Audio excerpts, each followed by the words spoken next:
use your resources. Don't be afraid to go ask for help. If you have a college center at your school, then that's great. We had a college center, and I know I went there a million times, and it was very beneficial. You can get a lot of information there, and they're there to help you, so don't be afraid to ask them for help. If you do not have a college center, your counselor is also a very good place to go to. Tip, do not procrastinate. There is a deadline for applying to colleges, and I'm sure that when you're young, you're kind of used to procrastinating.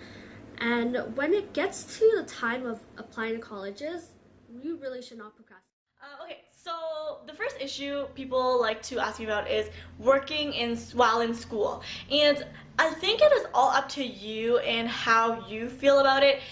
For some people, it's hard for them to balance school and work, and they just can't do it. In that case, I would suggest that you focus on school, you know? Like, having a part-time job at Tim Hortons isn't going to suffice when you are getting an education for something that's going to be worth it in the future. So, yeah, if you cannot balance the both and you find that your grades are really dropping, then stick to school. Don't think about a job right now because that's not going to be for you. You can try again later. I also get a lot of asks about parents, like job versus parents.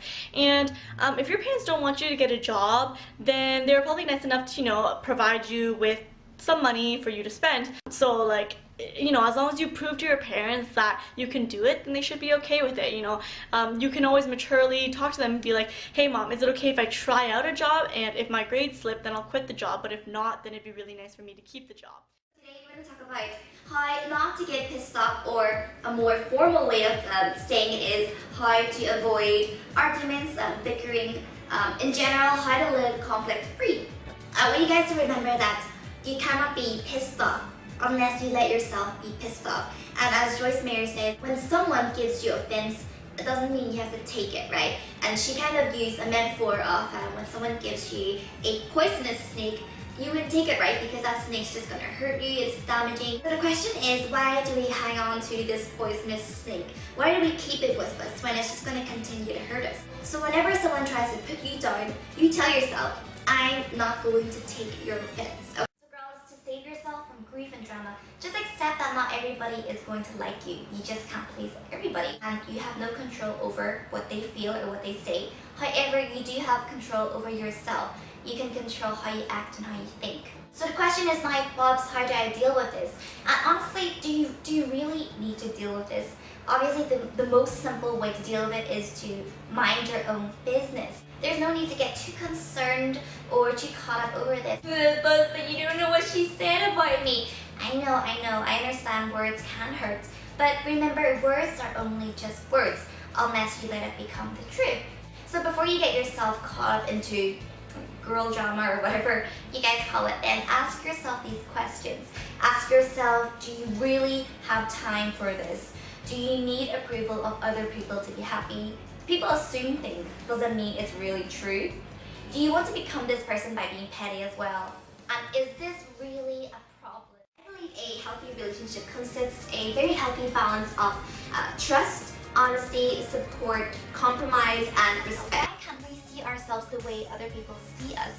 And we can see the goodness in other people, but we can't see it in ourselves. Why are we always our worst critics? I would try to tell myself that, oh, I would be getting this for myself. Deep inside, I know that I would not be doing this for myself. At the end of the day, I knew that if I were to get it done, it would be for the approval of someone else, the acceptance of someone else's view. And deep inside, I knew this, but I had to dig really, really deep within myself to admit this. I've learned to accept it because I've learned to accept that really nobody is perfect. And it's not just accepting that no one's perfect. I've accepted that I will never be perfect. And it's fine for me because it's lifted a huge weight off my shoulder. Even the finest people out there don't like everything about themselves. Like, if you think about it, you know, Kim Kardashian has her flaws. You know, don't she have stretch marks? I don't know. Everybody has their own flaws, and you have to always remember that it's all those flaws put together that makes you you. I feel like what you need to do if you're somebody that doesn't have a lot of confidence is you gotta sit down, get a notebook and get a pen and write down the things that you don't like about yourself. And on the back side, you need to write about why you don't like those things about yourself and how can it be fixed. Remember, in order to reach your goal, you have to be motivated. Stop discouraging yourself by looking at celebrities in magazines showing off their hot bodies.